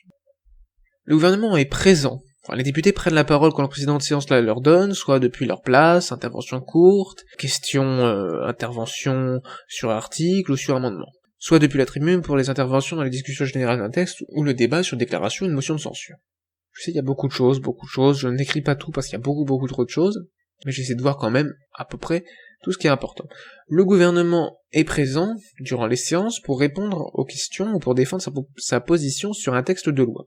Traditionnellement, le gouvernement n'est pas représenté lorsque l'Assemblée procède à des élections ou vote sur la responsabilité du gouvernement, par scrutin public à la tribune. Il est installé au bord des ministres, au premier rang de l'hémicycle. Il obtient la parole dès qu'il la demande. Je ne pense pas qu'il faille limiter cette possibilité d'obtenir facilement la parole pour les membres du gouvernement. En tout cas pas à l'Assemblée nationale, car le gouvernement conduit la politique de la nation, et a besoin de défendre son point de vue par rapport à la détermination et la politique de la nation qui se fait conjointement avec l'Assemblée nationale. Il y a la possibilité d'adopter une motion de renvoi en commission. Alors si c'est le cas, si les députés font ça, la commission doit présenter un nouveau rapport dans un délai fixé par le gouvernement si c'est un texte inscrit à l'ordre du jour prioritaire, ou sinon déterminé, défini, fixé par l'Assemblée. C'est ce que dit l'article 91 alinéa 6 du règlement. L'examen des projets ou propositions de loi s'effectue en 3 temps. Premier temps, la discussion générale, une présentation du texte, d'abord faite, avant qu'en intervienne le gouvernement, les rapporteurs, le ou les rapporteurs des commissions saisies, et les orateurs préalablement inscrits. Ensuite peuvent être présentées les motions de procédure. Alors, s'il y a adoption, ça peut être pour avoir un rejet du texte, si c'est une motion de rejet préalable à l'Assemblée nationale, ou une question préalable et exception des recevabilités au Sénat. Cette deuxième partie n'existera plus vraiment dans ma vision que je vous présente ici. Ou alors ça peut être une simple suspension de l'examen en cas de renvoi en commission. Ensuite, en deuxième temps de cet examen des projets ou propositions de loi, la discussion des articles, que le président appelle alors successivement. Après d'éventuels propos d'introduction, l'Assemblée examine les différents amendements et sous-amendements défendus par leurs orateurs. Avant le vote, le rapporteur de la commission saisit au fond et le gouvernement donnent systématiquement leur avis. Un parlementaire pour et un parlementaire contre peuvent également prendre la parole. Pour moi, ça devrait changer, ça devrait être un parlementaire par proposition, donc y compris la proposition contre, ou rejet et suppression. Ensuite, troisième partie, on va voter sur le texte. L'Assemblée vote sur chaque amendement, ou sur chaque ensemble d'amendements plutôt, qui traite la même question. Ce serait un petit changement, puisqu'il y a plusieurs propositions par article. C'est la présidence de la commission saisie au fond, ou à défaut la présidence de la séance, qui détermine quels amendements traitent de la même question. Puis sur chacun des articles modifiés, et enfin, ils vont voter sur l'ensemble du texte. Un orateur par groupe donne alors l'explication de vote de son groupe avant le vote de tout le texte. Comme le vote est personnel, pour les parlementaires, les membres du groupe politique, les membres d'un groupe politique n'ont pas à voter comme l'explication de vote donnée par l'orateur de son propre groupe. Actuellement, concernant le système de vote, c'est pareil à peu près que en commission, mais avec en plus, donc le vote à main levée, c'est la plus courante, c'est souple, c'est rapide, mais il peut y avoir des erreurs. Le vote par scrutin public ordinaire, à la demande du gouvernement, du président de l'Assemblée nationale, etc. Et également un vote par scrutin public à la tribune, à l'appel de leur nom. Les parlementaires montent à la tribune pour voter personnellement, et c'est tout droit à l'Assemblée nationale lorsque la Constitution exige une majorité particulière, ou lorsque la responsabilité du gouvernement est engagée ou mise en cause. Il est procédé au scrutin public à la tribune ou dans les salles voisines de la salle des séances, sur décision de la conférence des présidents. La conférence des présidents, je l'ai noté aussi, elle peut décider d'un scrutin public à l'avance, c'est ce qu'on appelle un vote solennel, mais ça on l'a déjà évoqué quand on a parlé de la conférence des présidents. Alors les changements, ce serait en fait une nouvelle procédure de vote, ce seraient les mêmes changements que j'ai dit avant sur le vote en commission. Donc la méthode Borda revisitée, je ne vais pas redire ce que c'est. Et concernant le vote par scrutin public à la tribune, ce n'est possible que s'il y a un vote avec une seule option à valider ou à rejeter. Et oui, ils vont pas venir voter et dire ça 1, ça 2, ça 3, ça 4, ça 5. Ça je mets en première position, ça en deuxième position, ça en troisième position, le reste je le classe pas. Alors moi, par contre je vais mettre non, ce serait trop long, trop compliqué, ça n'aurait aucun sens. Du coup le vote par scrutin public à la tribune, ce serait que s'il y a un vote avec une seule option à valider ou à rejeter, ce qui, soit dit en passant, est notamment le cas pour la responsabilité du gouvernement, c'est-à-dire lorsqu'elle est mise en cause ou engagée, notamment par une motion de censure. Passons maintenant aux prises de décision à la Chambre des Sages. Voyons, dans la même veine, l'organisation générale de la Chambre des Sages. Je vais pas redire tout, parce que c'est tout comme l'Assemblée nationale, sauf quelques exceptions qu'on va quand même voir après. Alors notamment le régime des sessions, le régime des sessions il s'applique à l'ensemble du Parlement, l'Assemblée nationale, la Chambre des Sages et le Conseil scientifique. Et donc l'organisation générale de la Chambre des Sages, ce serait tout comme l'Assemblée nationale, sauf quelques points. Ces points sont les suivants. Je précise quand même que le scrutin secret pour élire le président et les membres du bureau de chaque assemblée se fait selon la méthode Borda, comme pour l'élection de la moitié des députés, et non à l'unanimité comme pour les votes des lois unanimes. Le président de la commission, donc, des finances, a un rôle important, toujours, mais différent. Car l'Assemblée nationale, c'est lié à la recevabilité financière des amendements et au vote des lois de finances, et de financement de la sécurité sociale. Alors qu'à la Chambre des Sages, c'est lié à autre chose, c'est pour surtout la recevabilité financière des amendements, et les procédures de gage par des lois courantes et ou des décrets, ce qu'on a vu au précédent épisode. Le président de la Chambre des Sages ne préside pas le Congrès ni la Haute Cour, puisque c'est le bureau du Congrès, c'est celui de l'Assemblée nationale. Quelques autres différences concernant la conférence des présidents de la Chambre des Sages. Elle fixe l'ordre du jour plus librement que la conférence des présidents de l'Assemblée nationale, car le gouvernement n'a rien à dire sur l'ordre du jour prioritaire. Pourquoi ? On l'a déjà dit, mais c'est parce qu'ils votent des lois unanimes et qu'ils sont pas tenus, disons, par les événements. La répartition entre les groupes des temps de parole accordés aux orateurs dans la discussion du texte ou dans les débats est juste une question d'équilibre, d'équité et de respect dans les débats et non une limite absolue du temps de parole comme à l'Assemblée nationale. C'est juste pour des questions d'organisation en fait, d'équité, d'équilibre, de respect entre tous. Parce que l'Assemblée, la Chambre des Sages, n'est en principe pas limitée par le temps. La conférence des présidents de la Chambre des Sages n'élabore pas non plus les conditions et la durée de discussion de la loi de finances, car la Chambre des Sages ne vote pas les lois de finances. Également, elle s'occupe des séances de questions orales au gouvernement, bimensuelles, et non hebdomadaires, et elle n'organise pas la discussion des motions de censure, car il n'y a pas de motion de censure possible, mais ça c'est une question qui sera traitée dans un autre épisode qui n'est pas encore sorti. Passons maintenant au groupe politique. Ça va être très simple, c'est exactement pareil qu'à l'Assemblée nationale. Même si, il faut le noter quand même, la notion d'opposition a moins de sens dans une recherche de l'unanimité. L'opposition existe exactement pareil, pour signifier, par contre, des points de vue initiaux et globaux politiquement opposés. Il y a toujours une notion d'opposition, opposé à qui? À ceux de la majorité. Donc aucun changement en réalité non plus concernant les groupes d'opposition. Il faut quand même souligner que c'est pas tout à fait pareil, c'est pas la même logique d'opposition frontale, puisque dans une recherche de l'unanimité, on est censé écouter écouter tout le monde, discuter avec tout le monde, prendre en compte tous les points de vue pour essayer de trouver ce qu'il y a de mieux, essayer de faire la meilleure loi possible, qui soit, si possible, unanime. Si c'est pas possible, de toute façon, il y aura pas de l'unanime, principale ou éminente. Concernant le travail en commission, encore une fois, on va se répéter beaucoup, c'est pareil que pour l'Assemblée nationale. Je dis ça pour éviter de devoir redire tout ce qu'on a dit juste avant, pour pas avoir un épisode de 3, 4, 5 heures, allez, non, j'exagère peut-être, mais pas trop d'heures, ça sert à rien de se répéter à chaque fois, vous revenez en avant, vous apprenez, vous revenez, j'en sais rien, mais je vais pas redire tout ce qui a été dit. Donc c'est pareil qu'à l'Assemblée nationale, sauf pour les cas suivants. Pour la constitution d'une commission spéciale. Alors là, vous l'avez bien compris, j'aimerais quand même le redire, comme la Chambre des Sages, c'est quelque chose de nouveau, qui n'existe pas, qui est inventé par moi, dans ma vision politique dans le domaine constitutionnel, comme j'aime le dire, c'est des choses nouvelles, ce n'est pas du droit, du coup. Là, c'est clairement de la politique. Donc c'est important que je le précise quand même, et on va pouvoir continuer. La commission spéciale. Donc ce serait pareil, on l'aurait aussi, et par contre le gouvernement ne pourrait pas s'opposer à sa création. Pourquoi? Qu'elle a moins de choses à dire concernant le travail de la Chambre des Sages en fait. Quoi d'autre? Le nombre de séances d'une commission sur un texte n'est en principe pas limité. En principe. Je dis en principe, pour en faire après, parce que bon, ils vont pas quand même discuter ad vitam aeternam le même texte. Ils pourraient, techniquement ils peuvent. Mais pourquoi ils le feraient? J'en sais rien, ils pourraient décider de rester bloqués sur un texte pendant 150 ans. Et là c'est pas une expression. Mais est-ce que ce serait une chose intéressante pour eux et pour la France, pour la nation, pourquoi pas d'autres pays, pas forcément la France, mais pour la nation, je ne sais pas. Je pense que rester bloqué sur un sujet pendant 150 ans, c'est peut-être un petit peu problématique. Autant passer à autre chose, et laisser ça plutôt à la loi, plutôt qu'à la loi unanime, ou à la liberté des concitoyens, si c'est quelque chose qui ne nécessite pas d'intervention de la loi. Puisque tout ce que la loi n'interdit pas est autorisé. Bref, petit rappel juridique au passage, ça ne fait pas de mal. La procédure de vérification du quorum n'existe pas. Pourquoi? Car de facto rien ne peut être adopté sans que tous les sages aient voté de toute façon. De toute façon, le texte examiné en séance publique, c'est toujours celui qui a été adopté par la commission saisie au fond, sauf si la commission a voté un rejet du texte. Dans ce cas précis, la discussion en séance publique s'effectue sur le texte dont l'Assemblée a été initialement saisie. Concernant le vote en commission, c'est différent pour les votes à l'unanimité des votes exprimés. Ce sont des cas très rares de possibilité d'abstention pour les votes à l'unanimité. Et pour les votes à l'unanimité des membres. Donc attention, unanimité des votes exprimés, c'est pas pareil, c'est pour certains cas qui sont rares, pour certains types de votes, et les autres votes, à l'unanimité des membres. C'est pas pareil.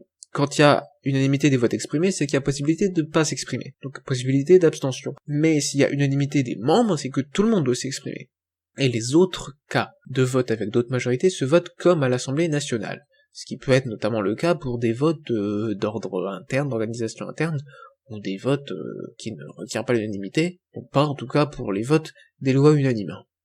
L'unanimité, ce serait comment alors? Ce serait un vote par approbation. Un vote par approbation, comme son nom l'indique, c'est on dit oui ou non à plusieurs propositions. On peut décider d'approuver les propositions 1, 4, 5, et de ne pas approuver les propositions 2, 3, 6, 7.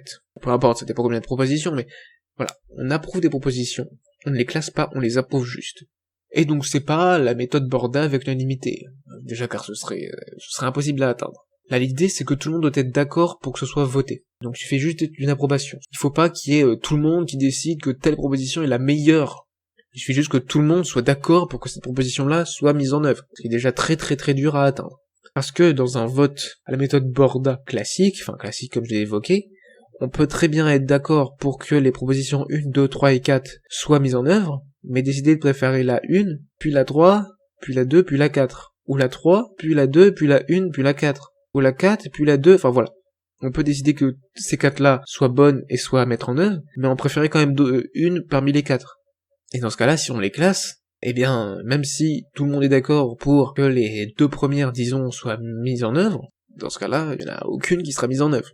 Si on a un vote à l'unanimité. Parce que les gens sont pas d'accord sur qui est la première, qui est la deuxième, qui est la meilleure entre les deux. Ils sont tous d'accord pour qu'il y ait une des deux qui soit mise en œuvre, mais ils sont pas d'accord sur laquelle est la meilleure entre les deux.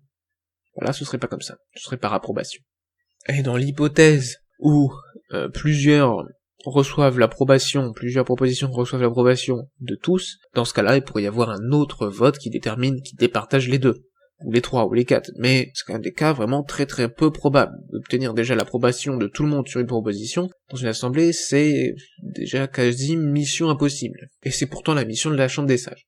Donc l'unanimité des votes exprimés, ce sera un vote par approbation, par contre, à l'unanimité, mais on ne prend pas en compte ceux qui ne prennent pas part au vote. On prend en compte que ceux qui prennent part effectivement au vote. Concernant la durée du scrutin, elle est en principe illimitée, alors là, en principe, parce qu'en pratique, la durée est limitée par la durée du mandat des sages. Ils vont pas ouvrir un scrutin si les personnes qui votent ne sont plus les mêmes, parce qu'ils ont été renouvelés, il y a eu un renouvellement lors d'une élection. Mais en principe, c'est censé être illimité, dans la logique, dans l'esprit. Le scrutin peut prendre fin si la proposition de rejet, d'abandon, de suppression obtient au moins 3/4 d'approbation. 3/4 d'approbation, 3/4 de personnes qui disent que oui, on peut abandonner. Ou la moitié, au moins la moitié, sur la décision du président de séance ou du président de la commission. Ce qui veut dire qu'au moins la moitié des sages est prêt à rejeter, abandonner ou supprimer. Mais bien sûr, c'est sur décision. C'est-à-dire que ce n'est pas une décision qui lie le président de séance ou la commission. C'est seulement s'il décide que, à partir de la moitié, on décide de rejeter. Mais s'il décide que non, eh bien il faudra 3/4 d'approbation pour qu'il y ait rejet. Il y a évidemment la possibilité de modifier son vote pendant toute la durée d'ouverture du scrutin. Le scrutin public peut être demandé comme à l'Assemblée nationale. Le vote électronique, s'il y en a un, les résultats partiels sont affichés, anonymement, sauf s'il y a scrutin public, et il n'y a aucune limite de nombre de propositions pour les votes à l'unanimité. C'est lié à l'esprit de la Chambre des Sages, de comment est-ce qu'elle est conçue et pensée, cette Chambre des Sages. Il n'y a pas de limite pour elle. Elle gère son travail, elle doit faire l'unanimité, et toutes les propositions sont bonnes à prendre pour trouver la meilleure. Donc aucune limite du nombre de propositions. Passons maintenant à la discussion en séance, ce serait comme à l'Assemblée nationale, sauf les conditions de vote à l'unanimité, comme en commission, une discussion en séance limitée dans le temps. Pourquoi toujours limitée dans le temps? Pour des raisons d'organisation, de roulement des textes discutés, et pour éviter un blocage du fonctionnement de la Chambre des Sages. Elle ne peut aboutir que sur une adoption du texte, ou un vote de rejet du texte, ou un renvoi en commission. Il n'y a pas de débat sur la motion de censure, mais ça on le verra dans l'épisode consacré à ce sujet, l'épisode 37. Le gouvernement dispose d'un temps de parole, comme s'il était un groupe politique. Ça paraît bizarre, mais c'est... En fait, il demande également la parole, et il ne l'obtient pas dès qu'il la demande. C'est comme pour les sages, un ministre ne peut prendre la parole que quand le président de séance la lui donne. Pourquoi? Parce que il ne conduit pas la politique de la nation en relation avec la Chambre des sages, mais en relation avec l'Assemblée nationale. Là, il n'a pas le même rôle, pas le même pouvoir. C'est l'Assemblée qui est complètement souveraine. Il peut participer, bien sûr. Pourquoi faire? Pour défendre un petit peu sa politique, mais il participe au débat, à la recherche du consensus et de la loi la meilleure, la loi unanime, principale éminente, mais il n'a pas de feuille de route à suivre, d'agenda des projets, des lois à suivre, à faire voter, non, il n'a pas tout ça, il n'est que là pour donner son avis et participer au débat, comme les autres sages. Et déjà, il participe au débat, et c'est déjà pas mal, j'ai envie de vous dire. C'est la même procédure d'examen des projets et propositions de loi en 3 temps, sauf quelques cas, les motions de rejet préalable et de renvoi en commission nécessitent, comme en commission, au moins 3/4 d'approbation, ou une décision ou non, le président de séance peut décider du contraire, que y ait au moins la majorité absolue d'approbation. Le reste, c'est ce que je n'ai pas dit, qui changeait, et ben ça, y compris le vote par scrutin public à la tribune, ça reste comme l'Assemblée nationale. Les prises de décision au conseil scientifique. Passons au conseil scientifique, l'organisation générale du conseil scientifique. Alors, il y a beaucoup de sciences, c'est pour ça qu'il y a ce gloubi-boulga là à l'écran, c'est pour représenter qu'au conseil scientifique il y a plusieurs sciences. Bref, rappel d'abord, le régime des sessions s'applique à l'Assemblée nationale, à la Chambre des sages et au conseil scientifique. Concernant son organisation, alors qu'est-ce qui va se passer? En fait, ce sera tout comme à l'Assemblée nationale, sauf encore des autres cas. Ce ne sont pas des groupes politiques qui proposent les candidatures de leurs membres aux organes du conseil scientifique, mais directement les sections, on verra ce qu'elles sont après. Rappel et précision. Le scrutin secret pour le président et les membres du bureau de chaque assemblée se fait bien selon la méthode Borda modifiée comme pour l'élection de la moitié des députés. Le conseil scientifique, il est utilisé pour élire le président et les membres du bureau, en l'absence d'accord des sections du conseil scientifique, entre elles sur la répartition des postes à pourvoir. Concernant le président du conseil scientifique, il y a quelques différences, évidemment, puisque ce n'est pas un rôle politique. Il reçoit les copies des textes en discussion à les autres assemblées ou au gouvernement, ça c'est pour le cas des ordonnances, qui peuvent et doivent faire l'objet d'une analyse de leur scientificité par le conseil scientifique. Qu'est-ce qu'il fait? Il les renvoie aux sections compétentes. Ce qui peut vouloir dire toutes les sections. Il ne contrôle pas non plus de recevabilité financière des amendements, car il n'y a pas d'amendement.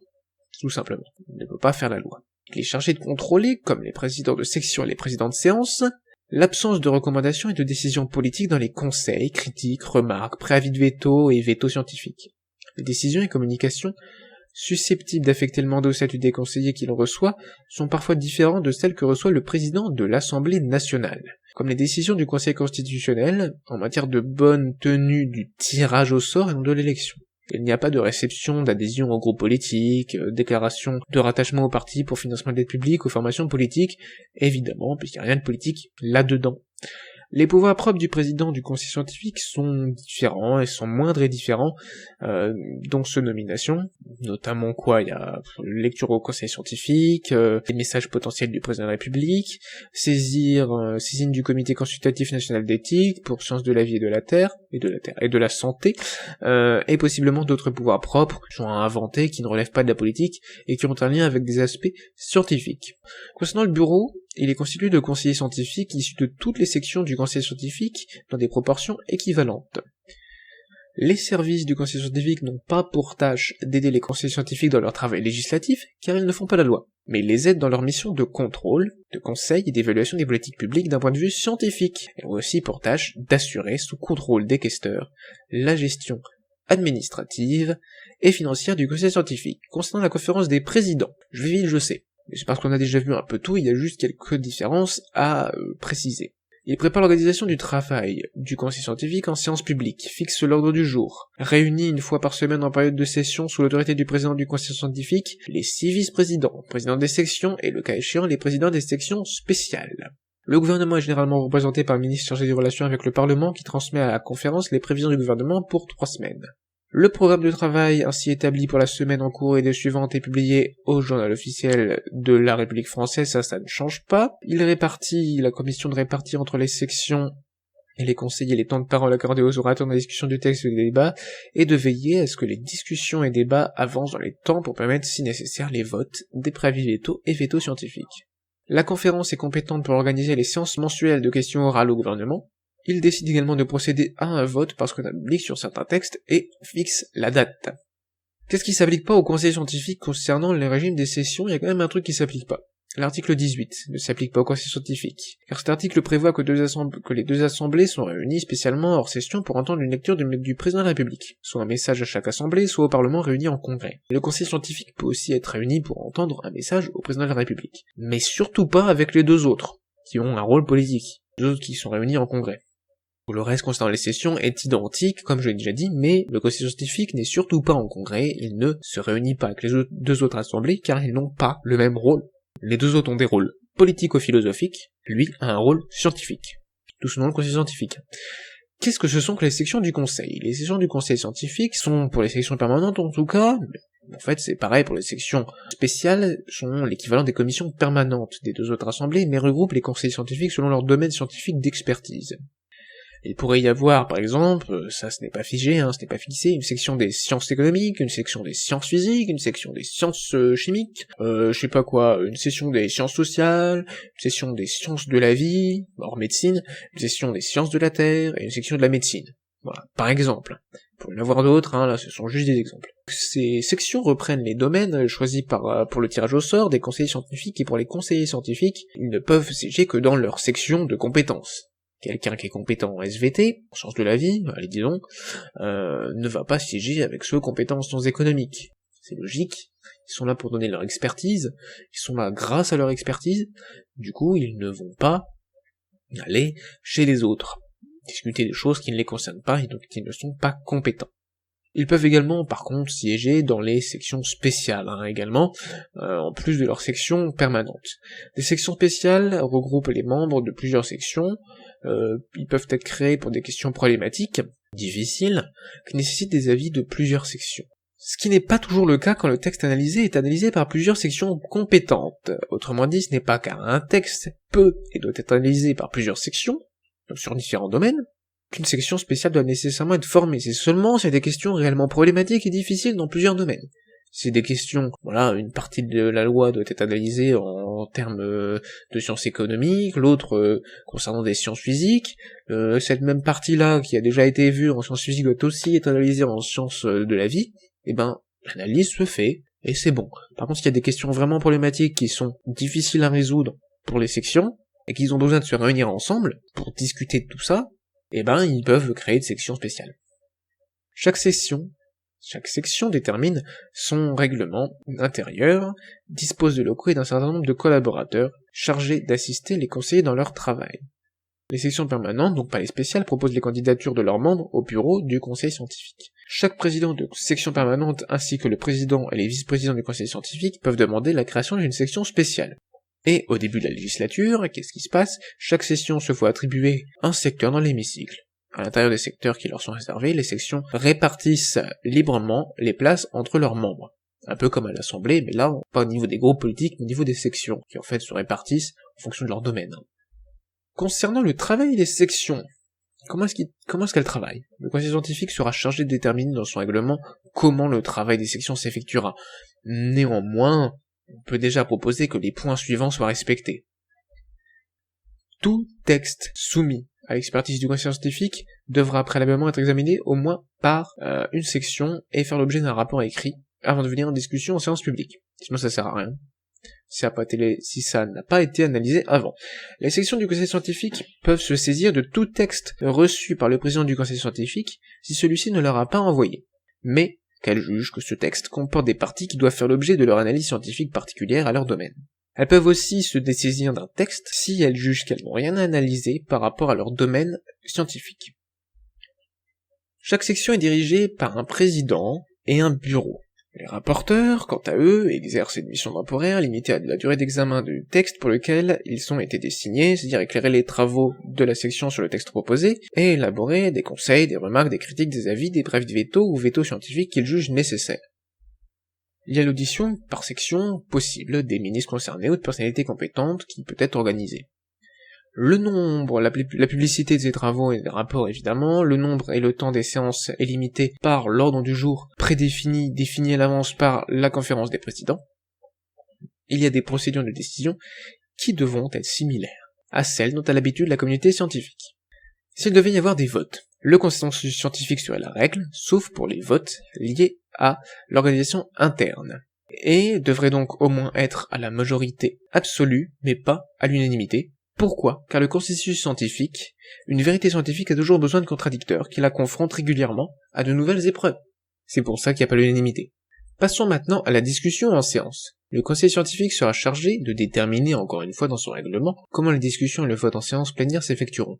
Alors pourquoi je mets cette phrase-là? Parce que je juge que ce n'est pas à moi de décider, en fait je m'y connais pas assez en décision scientifique, dans les communautés scientifiques, comment est-ce qu'ils font pour décider, et j'estime que les décisions les plus scientifiques possibles doivent être prises selon une procédure qui est décidée par des scientifiques eux-mêmes, donc voilà, déterminée dans le règlement du conseil scientifique. Les propositions de points à respecter, cependant, car oui, j'ai quand même des choses que je tiens, personnellement, que je pense qu'ils soient bonnes, des choses que je pense qui devraient être respectées.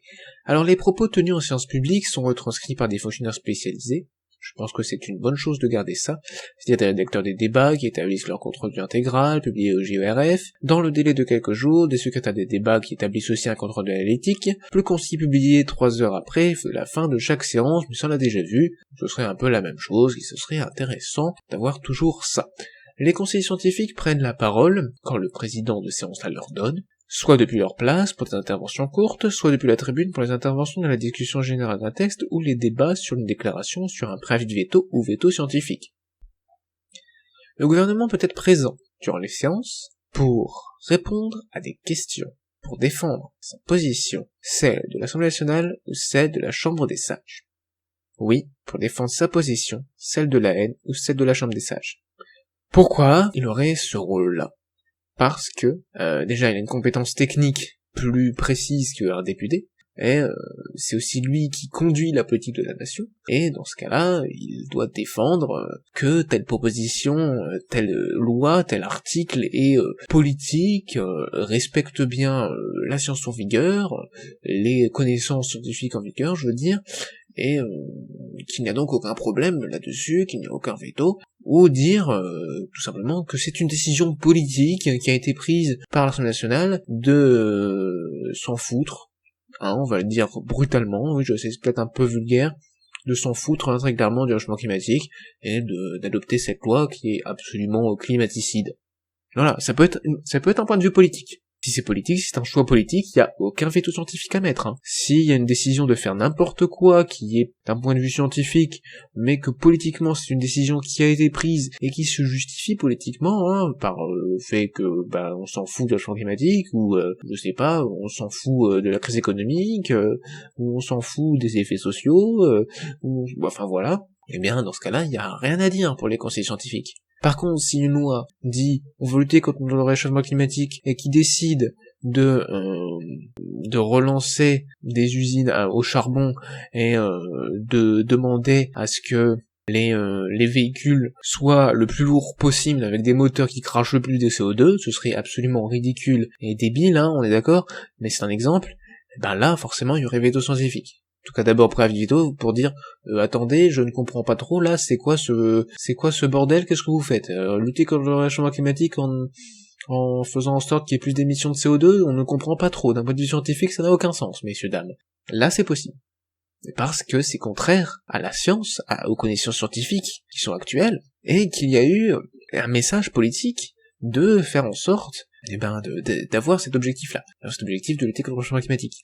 Mais s'il n'y a pas cet objectif, il n'y a pas de veto. Voilà, vous avez compris un peu le principe, c'est que les décisions, si une décision décide de faire quelque chose qui peut être contrôlé d'un point de vue scientifique, ce contrôle doit exister. Bref, j'espère que vous avez compris pourquoi le gouvernement du coup doit défendre sa position. Position qu'il a pris une décision politique, et que du coup la science n'a pas son nez à mettre là-dedans, sinon à dire si la volonté politique et la loi sont bien en adéquation avec la science. Pas dans ce qu'elle prescrit, mais dans ce qu'elle décrit.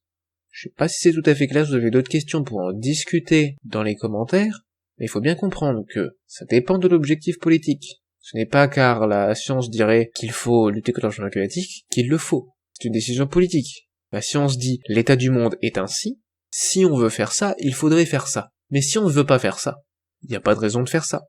Plutôt pour être plus clair, si on veut faire cela, il faut faire ceci, s'il n'y a pas de raison de faire cela, du coup on ne fait pas ceci. Voilà, c'est parce que là, entre les ça, on comprend plus rien. Si on veut faire ça, alors on devrait faire ça. Mais il y a un si. Il y a une décision politique, philosophique, éthique, qui est prise avant la description de ce qu'on doit faire, la méthode. La science s'occupe de la description de l'état du monde et de la méthode par rapport à des objectifs, mais ce n'est pas elle qui décide des objectifs. Je sais que je me répète, mais ça doit être bien clair. Ça doit être bien clair, surtout dans la tête des conseillers scientifiques, ça il faut le dire. Du coup, le gouvernement, revenons là-dessus, il est installé au banc des ministres, au premier rang de l'hémicycle, et il obtient la parole dès qu'il la demande. Continuons ainsi. Il y aurait du coup la possibilité d'adoption d'une motion de renvoi pour analyse à une section. C'est un peu comme une motion de renvoi en commission, parce que là c'est en fait à une section que c'est renvoyé pour analyse. La section doit donc présenter un nouveau rapport dans un délai fixé par le conseil scientifique. Il y aurait également le respect de la modification de l'ordre du jour d'urgence. Qu'est-ce que c'est que la modification de l'ordre du jour d'urgence? C'est en fait pour voter un veto scientifique, on l'a vu dans le précédent épisode, sur la décision du président du conseil scientifique, de la conférence des présidents, du conseil scientifique, ou du président de séance. Si on n'a plus le temps, que la loi risque d'être promulguée bientôt, mais qu'il y a quelque chose qui scientifiquement n'a aucun sens dedans, il y a toujours possibilité de mettre un veto scientifique, en modifiant l'ordre du jour, quitte à avoir une session extraordinaire. Ou plutôt, non pas une session extraordinaire, mais une session là qu'on pourrait même qualifier de plein droit. S'il n'y a pas de session ouverte, une session est ouverte de plein droit pour voter un veto scientifique. À la demande, je le répète, du président du conseil scientifique, de la conférence des présidents, ou du président de séance. Évidemment pas du président de séance, puisqu'il n'y aurait pas de président de séance, il n'y a pas de séance. Mais voilà, si la conférence des présidents ou le président du conseil scientifique décide qu'il faut réunir les conseillers scientifiques lors d'une séance pour voter un veto scientifique d'urgence, alors on peut ouvrir une séance, comme on peut ouvrir une session. Attention, j'utilise bien mes mots là. Session et séance. Pas la même chose. Bref, voilà, et concernant le nombre et les temps des séances plénières, ce serait limité par l'ordre du jour, évidemment, qui serait défini par la conférence des présidents, et aussi par le règlement du conseil scientifique, et la constitution comme pour les autres assemblées, soit dit en passant. Concernant les procédures de décision, ce serait comme dans les sections en fait, c'est la même logique. Elles devront être similaires à celles dont a l'habitude la communauté scientifique. S'il devait y avoir des votes, le consensus scientifique serait la règle. Sauf pour les votes liés à l'organisation interne du conseil scientifique, et ça devrait donc au moins être à la majorité absolue, mais pas l'unanimité. Pourquoi, je le rappelle, le consensus scientifique, une vérité scientifique, ça a toujours besoin de contradicteurs, qui la confrontent régulièrement à de nouvelles épreuves. Enfin, passons à la conclusion. Alors oui, cet épisode a été très long encore, et ce n'est pas pour être méchant avec vous, c'est juste qu'il fallait regrouper tous ces sujets ensemble au même endroit, et donc dans une seule vidéo. Moi aussi, ça a été assez éprouvant à écrire, à tourner, à monter. Vous peut-être aussi à regarder, je m'en excuse.